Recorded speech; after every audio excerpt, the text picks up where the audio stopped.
આપણે તો ચા અને રોટલીથી મસ્ત મજાનું ગુડ મોર્નિંગ થઈ ગયું હતું ને અદીબેનને ને શ્રેયાબેનને ખાવા હતા મેંદુવડા અને ઇડલી સંભાર. એટલે પપ્પાને અહીંયા ઓર્ડર આપી દીધો. આપણે ખાવો હોય પણ બહારનું વસ્તુ ખાવાની મનાઈ છે કેમ કે આપણી દવા ચાલુ છે.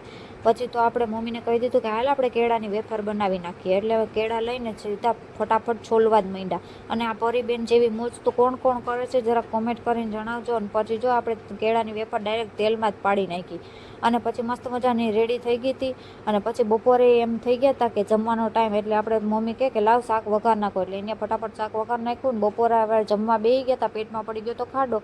હજી તો જમવા બેઠા ને ત્યાં તો હશે ને વરસાદે ફૂલ બાકા ઝીકી બોલાવી દીધી. પછી આપણે જમી કરીને હુઈ જ ગયા હતા. અને ઉઠીને જોયું ને તો મમ્મી એનું લેસન કરતા હતા.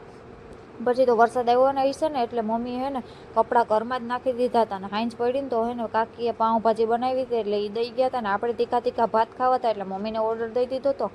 એટલે એને ફટાફટ બનાવી નાખ્યા ને તો જમતા જમતા આપણે જોઈ નાખ્યું ખતરો કે ખિલાડી. હવે મારી જેમ કોણ શોખીન છે ખતરો કે ખિલાડી જોવાનું એ જરાક કોમેન્ટ કરીને જણાવજો.